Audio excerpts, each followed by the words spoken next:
He bought a metal detector just for fun. But under his garage, he stumbled upon a container that had been hiding a secret for decades. When he looked inside, fear made him dial 911, subscribe, and write in the comments which city you were watching from. Michael Hendricks had not planned for his life to turn out this way. At 45, he had imagined a steadier path, a wife beside him, grown children who returned often, a house filled with the low hum of voices and footsteps. Instead, the silence pressed against him in his modest home on the edge of town. The rooms echoed with absence. Photographs on the wall stared back at him with an almost accusatory stillness. Each one a reminder of what had been lost in the divorce. He carried himself with a quiet, resigned strength, but every evening when he closed the door, he felt the hollowness settle over him like an old coat he could not take off. It was in that emptiness that he found himself drawn to the idea of a new hobby. He had no illusions that it would change his life, but he needed something to occupy his hands, something to keep his mind from circling the same tired thoughts. When he walked into the small hobby shop on Main Street and saw the gleaming row of metal detectors lined up behind the counter, he felt an odd tug of curiosity. The salesman told him it was a pastime that could be as simple or as serious as he wanted. People hunted on beaches, in old parks, in forgotten fields, and sometimes they found more than pocket change. Sometimes they found history. The words lodged in Michael's mind. History. A reason to dig, to search, to uncover. It sounded almost noble compared to the tedium of his days. So he bought one, half in jest, half in hope. Walking out with the device tucked under his arm, he felt faintly ridiculous, yet oddly lighter, as if he had just made a promise to himself that the next chapter of his life might still hold surprises. The first days were awkward. He carried the detector to the nearby park, its long shaft and coil drawing stares from dog walkers and joggers. The machine beeped often, but each time he dug, he turned up nothing more than crushed soda cans, rusted nails, or scraps of foil. His back ached from crouching. His hands grew calloused from scraping soil, and yet something in him insisted he keep going. Now and then he found coins, dulled and unremarkable, but still enough to spark a flicker of triumph. It was not about value, he told himself. It was about the chase, the unknown signal humming beneath his feet. Evenings he returned home with small plastic bags of his finds, laying them out on the kitchen table. A row of pennies from the 70s, a brass button, a bottle cap that had once gleamed, but now bore the scars of decades. They were trifles, yet he studied them with a seriousness that surprised even him. He was learning to listen to the ground, to the faint whispers of metal buried just beyond sight. Still, there was the nagging doubt. More than once he caught his reflection in the window, bent over the grass with dirt on his knees, and thought, maybe this is foolishness. Maybe I am just a man digging holes because he cannot fill the one inside himself. But each time he considered giving up, he remembered the salesman's words. Sometimes you find history. And what if, just once, he did? That thought stayed with him until one evening in a dimly lit bar on the outskirts of town, where he overheard two men talking about the abandoned farm. They spoke of it with a mixture of derision and unease. The farm had been left to rot after its owner disappeared 3 decades ago. Some said he had run away. Others whispered he had been taken. Teenagers dared each other to sneak out there, though most returned with nothing but stories of creaking boards and strange noises in the dark. Michael sipped his beer and listened. The idea lodged in his mind as firmly as the salesman's words had. An abandoned farm was exactly the kind of place where secrets lingered. The ground there had not been plowed or built upon in years. If there was history waiting to be uncovered, it might be there. That night, lying awake in the silence of his bedroom, he resolved to go. The next day he drove out beyond the limits of town, past fields that had turned wild, to where the farm lay. The place had the look of something the world had turned its back on. The house sagged inward. Its roof collapsed in places, the windows gaping like empty eyes. Weeds had claimed the yard, growing waist-high in tangled defiance. The barn leaned precariously, one side buckling under its own weight. The air was still, the silence thick, broken only by the rustle of grass as Michael stepped forward with his detector in hand. He switched the machine on. It emitted its steady hum, the coil sweeping back and forth as he moved slowly across the yard. At first the signals were the same as always. Nails, rusted bits of wire, shards of long-forgotten tools. He crouched, dug, uncovered, discarded. His shirt clung to him with sweat, the sun unrelenting, but he pressed on. Then, suddenly, the tone shifted. The detector sang with an intensity he had never heard before, the pitch sharp, the signal unwavering. He froze, staring at the small screen that confirmed a strong, metallic presence beneath his feet. His pulse quickened. This was no random scrap. This was something larger, something buried deep. He dropped to his knees and began to dig. The soil here was packed. Stubborn, resisting his efforts, his spade bit into it again and again until, at last, the edge struck something that rang with a hollow metallic sound. Michael paused, sweat stinging his eyes, his breath ragged. Carefully he brushed away the dirt until the outline of a rusted iron box emerged. It was heavy, the lid fused with time, but he pried at it with a crowbar until the metal groaned and gave way. The hinges protested with a shriek, and the lid opened just enough for him to peer inside. What he saw sent a chill through him. Inside lay a collection of objects that did not belong together. Military dog tags with names he did not recognize. Black and white photographs of men in uniform, their faces stern, standing beside a truck he could not identify. Yellow documents written in a language he could not understand. The ink faded, but the official stamps still visible. A folded newspaper with brittle pages that crumbled at his touch, its date marking a year deep in the Cold War. And nestled beside these artifacts, a revolver, its metal eaten by rust, but its form unmistakable. Michael's heart pounded. He touched each item as though afraid they might vanish. These were not trinkets lost by careless hands.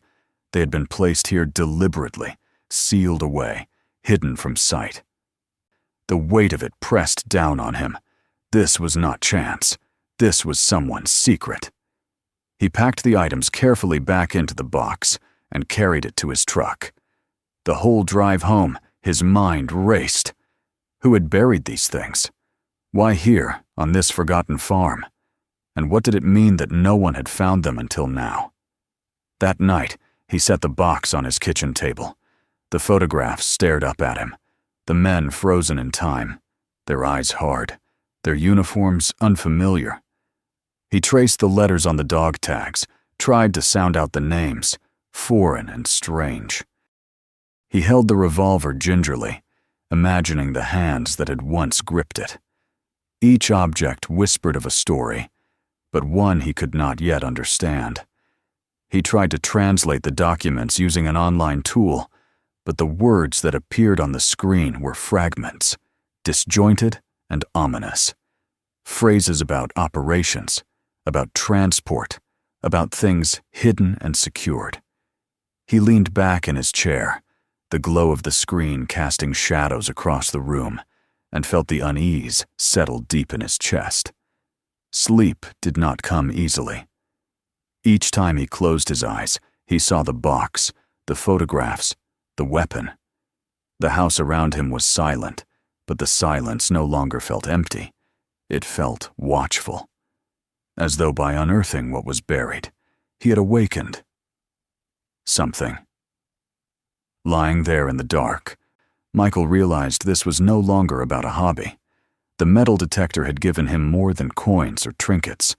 It opened a door he could not close. And though fear gnawed at him, so too did curiosity, sharp and relentless.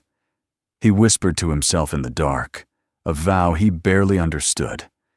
He would not turn away. The cracks in his old life had led him here, to this discovery, and somehow he knew they were only the beginning. The night after Michael discovered the box left him restless, unable to drift into sleep despite his body's exhaustion. Each time he closed his eyes, he saw the images from the photographs, the black and white faces of stern young men staring back at him across decades, their gazes heavy with secrets. The revolver, the dog tags, the brittle newspaper. Each object seemed to press against his mind with a weight that grew heavier in silence. When dawn finally arrived, it did not bring relief. Instead, it only sharpened his awareness that he had uncovered something he could not easily explain away. That morning, he returned to the kitchen table where he had left the items. The box itself smelled faintly of rust and mildew, and when he touched the paper, it flaked beneath his fingers, as though resisting his curiosity. He spread out the documents, angling them under the light of the lamp, trying to decipher the faded words. Some were in German, some in Cyrillic letters he recognized but could not read. The online translator gave him only fragments. Transport secured. Operation confirmed. Supplies concealed. The words alone sent a shiver down his spine. They did not belong to the quiet history of his small town. They hinted at larger, darker currents. He could not leave it at that. After pacing the room for nearly an hour, Michael gathered the photographs and tags and slipped them into a folder. If there was truth buried here, he would find it. The library downtown still kept archives of old newspapers, reels of microfilm that most people ignored in the digital age. Perhaps there he could trace the outlines of what these scraps of paper meant. The library was nearly empty when he arrived, the air carrying the smell of dust and worn pages. The librarian, a gray-haired woman who had worked there longer than he could remember, gave him a curious look when he asked for access to the archives. She asked what he was searching for, and he muttered something about local history, old farms, missing persons. She nodded, and her expression softened. People had their odd interests, she seemed to decide, and she led him into the small room where the microfilm readers stood in a row. Hours passed as Michael spun reels through the machine, his eyes scanning headline after headline. Most were mundane: crop failures, town fairs, political squabbles. But then he found it, a short article from 1989, buried on the third page. "Local farmer missing," the headline read. It spoke of a man named Carl Whitman, owner of the very farm where Michael had found the box. The article described him as a quiet man who had lived alone after his wife's death, seen only occasionally in town. One day, he simply vanished, leaving behind a half-tended farm and unanswered questions. Authorities investigated, but found nothing conclusive. Neighbors speculated about debts or despair. The case faded quickly from public attention. Michael leaned back in the chair, staring at the grainy photograph of the farmhouse, its windows already broken even then. He felt a surge of unease. The timeline fit too well. Could Whitman have known about the buried caches, or had he been part of placing them there? And if so, what had happened to him? Later that day, on his way back home, Michael stopped at the small diner where the town's older residents often gathered. He ordered a coffee and listened, hoping to hear something that might shed light. When he mentioned the Whitman farm casually to the man at the counter beside him, the man chuckled darkly. "That place is cursed," he said. "People say old Carl got mixed up in things best left alone. One fellow went poking around out there years back, looking for scrap metal. Not long after, he was in a car accident. Dead before he hit the hospital. Best you stay away from it." The words stuck with Michael as he drove home. He told himself it was just superstition, the kind of stories small towns always spun around places left to ruin. But a deeper instinct whispered that there might be truth behind the warnings. Yet far from discouraging him, the caution only deepened his determination. If the past had been buried so carefully, then perhaps it was worth uncovering. That evening he packed a stronger flashlight, heavier gloves, and the crowbar into his truck. As the sun dipped low, he drove once more to the farm. The place greeted him with the same forlorn silence. The weeds rustled in the wind, and the collapsed barn loomed like a sentinel. He swept the detector across the ground again, its steady hum filling the emptiness. Then, just as before, it sang sharply, insistently, pulling him to a spot not far from the first dig. The soil here gave way more easily, as if disturbed before. Sweat ran down his temples as he worked, the spade biting deeper until once again it struck metal. His breath caught. Another container. This one larger, the lid even more corroded. He pried it open with effort, and the sight within made his stomach twist. Weapons. Rifles stacked together, their wood stocks warped, their barrels rusting but still whole. Ammunition. Corroded casings spilling from rotted crates. He stared at them in disbelief, the weight of realization settling in. This was no forgotten junk. This was a cache, hidden with purpose. As he lifted one of the rifles, flakes of rust fell away, and for a moment he imagined the hands that had held it, the intentions behind it. Who had left this arsenal beneath the farm, and why had it remained untouched for so long? The air felt heavier, as though the past itself pressed down on him. Among the weapons, he found a bundle of papers wrapped in oilcloth. Inside were maps, marked with lines and circles, faded stamps of a military unit he did not recognize. The seal was strange, official, yet absent from any records he had ever seen. He traced the outlines with his fingers. A chill running through him. This was no ordinary relic. This was evidence of something that had never been meant for public eyes. As darkness closed in, he packed the items into his truck and drove home, the headlights cutting through the night. But even as he tried to focus on the road, he could not shake the sense that he was no longer alone in this search. When he turned into his driveway, his stomach dropped. The gate he had closed that morning now stood slightly ajar. He knew he had latched it. His pulse quickened as he parked and stepped out. The yard was silent, the shadows long. He moved cautiously, scanning the ground, the porch, the door. Nothing seemed disturbed. Yet when he reached his car again, he saw it. A folded piece of paper tucked under the wiper blade. His fingers trembled as he opened it. The message was short, written in uneven block letters. "Close the hole. Forget what you found." Michael stood frozen. The words burning into his mind. Someone knew. Someone was watching.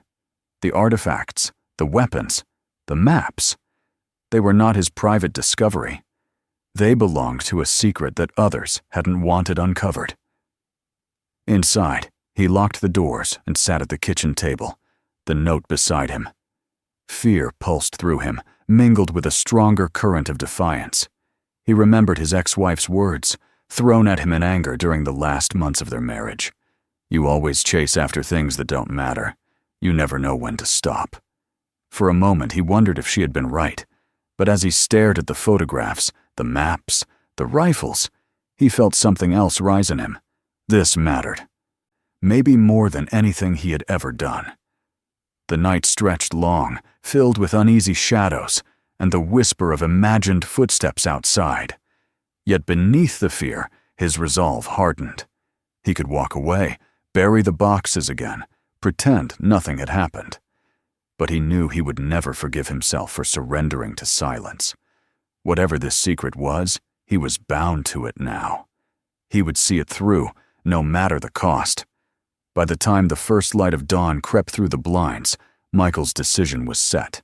He would return to the farm. He would dig deeper. The truth, however dangerous, would not remain buried. The night after Michael discovered the note left on his car was one of the longest of his life. He moved from window to window, peering into the shadows of his yard. His pulse quickening at every creak of the house. The stillness that once felt empty now seemed charged, as if eyes watched from beyond the fence, as if the walls themselves held their breath. By the time exhaustion finally overtook him, the dawn was already pale against the curtains, and even then, his sleep came in jagged bursts, filled with dreams of rusted rifles and nameless faces frozen in photographs. When he rose, his decision felt carved into stone. He could not turn away now, not after what he had found, and not after the warning. The note had confirmed what he already feared. He was digging into something that others wanted left. Buried. If he had been inclined to dismiss it as an odd curiosity, the shadow that had brushed against his life now gave it urgency. He was not simply unearthing relics of history. He was trespassing on a secret, still guarded by the living. That evening, with the sun sinking low and the horizon painted with streaks of crimson, Michael drove once more to the farm. The box of tools clattered in the back of his truck. Heavier now with additions. A heavier flashlight, fresh batteries, a dust mask, and a length of rope. He had no clear plan beyond the certainty that he needed to go deeper, to find the heart of what was hidden beneath the soil. The farm loomed ahead, its house and barn shrouded in shadow, its silence heavier than ever. The detector led him again, its sharp tone unwavering as he swept it across the ground near the barn's ruin. The coil passed over a patch of earth that gave back a sound different from the rest, stronger, deeper, like a bell tolling from beneath the soil. He crouched, marked the spot, and began to dig. The spade bit into the earth, each thrust pulling up soil damp and heavy. His arms ached, his breath grew ragged, but he pressed on, driven by something stronger than fatigue. At last, the spade struck something that reverberated with a dull clang. Michael froze, then scraped away with his hands until the edge of metal gleamed through the dirt. It was no box this time. As he cleared the soil, the shape grew larger, wider, until the outline became unmistakable. A door. A heavy steel hatch, bolted and rusted, but still whole. His stomach tightened. This was no accident, no discarded debris. This was an entrance. With trembling hands, he brushed away the last of the earth, exposing the handle, its surface corroded, but still intact. He gripped it and pulled. It did not move.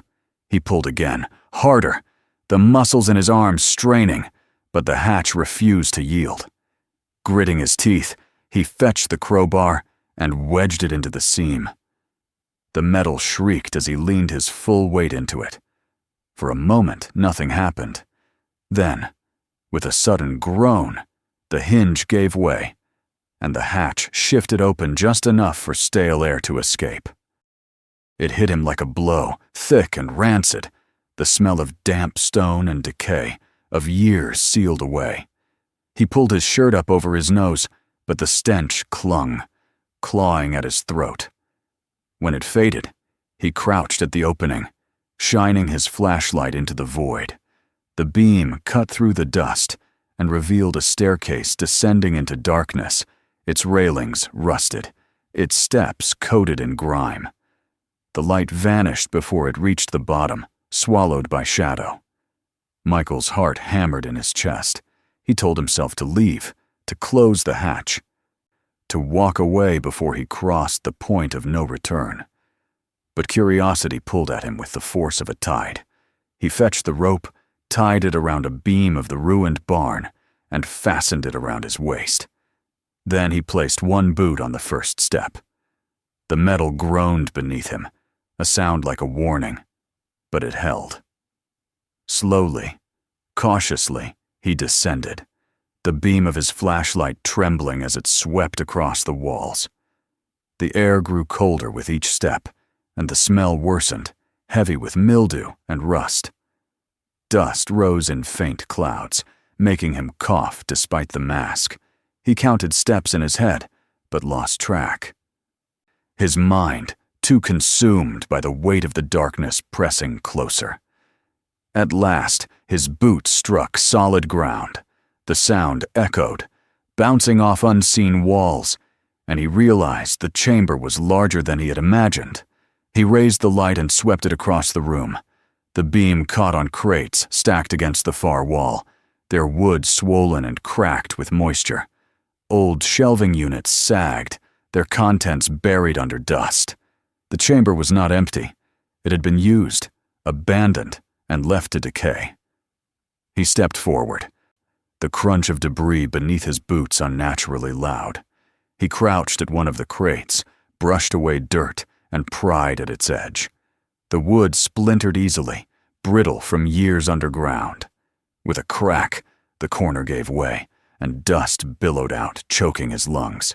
He coughed, swiped at the air, then shone his light inside. What he saw made his stomach clench. Weapons. Rifles. Their barrels corroded, their stocks warped but recognizable. He staggered back, his mind racing. He had not stumbled upon storage or discarded relics. This was an arsenal. His flashlight swept across the room, catching glints of metal peeking from other crates. The outlines of ammunition, grenades, explosives. The realization hit him hard. He and his neighbors had lived for decades above a graveyard of steel and fire. Any careless movement could have unleashed devastation. His throat tightened at the thought.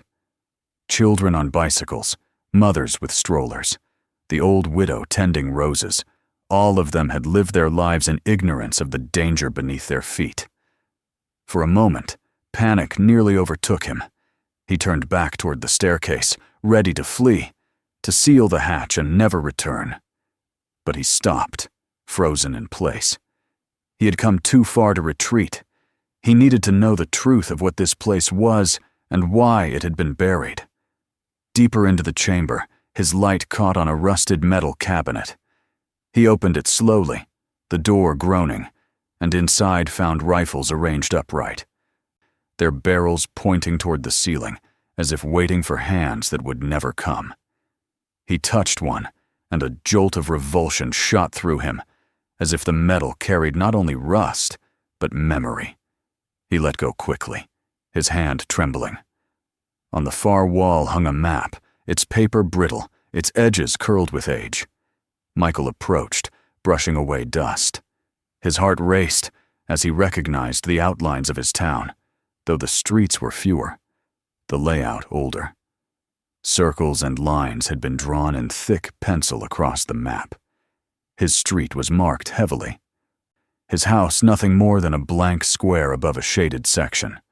He stepped back, the weight of it pressing on his chest. This bunker had not been accidental. It had been part of a plan. The truth settled on him like ice. This had been an official installation, built with purpose, supplied and stocked, then abandoned when its need passed. But abandoned did not mean harmless. The crates of explosives, the weapons, the maps. All of it was dangerous, even decades later. He turned slowly, sweeping his light once more across the chamber, and felt a terrible responsibility settle on him. He alone now carried the knowledge of this place. Fear clawed at him as he began the climb back up the stairs. Each groan of the metal beneath his boots sounded like a warning, each breath of stale air heavier than the last. At last, he emerged into the night, the sky stretching wide above him, the air clean and sharp in his lungs. He pulled the hatch closed, the hinges shrieking, and stood over it, his hand pressed against the rusted surface. He thought of covering it again, of burying the truth as it had been buried before. But he knew the knowledge would haunt him. Ignorance was no longer possible. Back home, he sat at the table, the phone before him. Hours passed as he stared at it, the weight of his choice bearing down. If he stayed silent, the danger would fester beneath his neighbors' lives. If he spoke, his own life would be torn apart.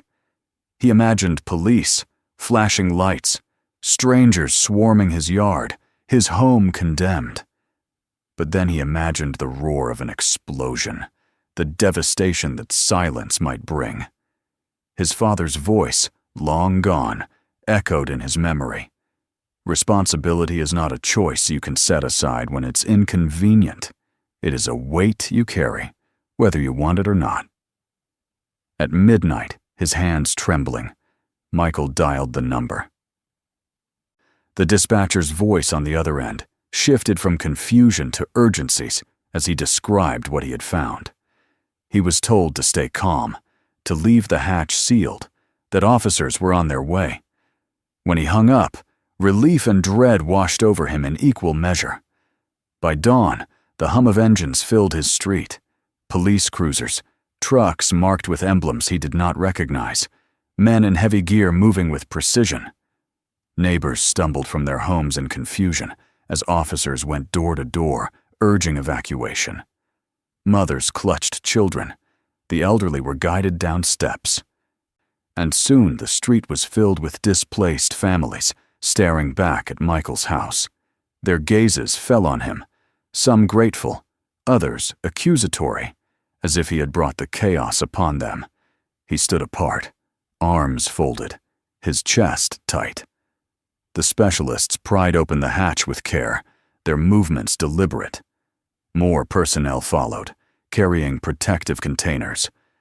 Hours blurred into a haze as trucks came and went, each loaded with crates sealed tight.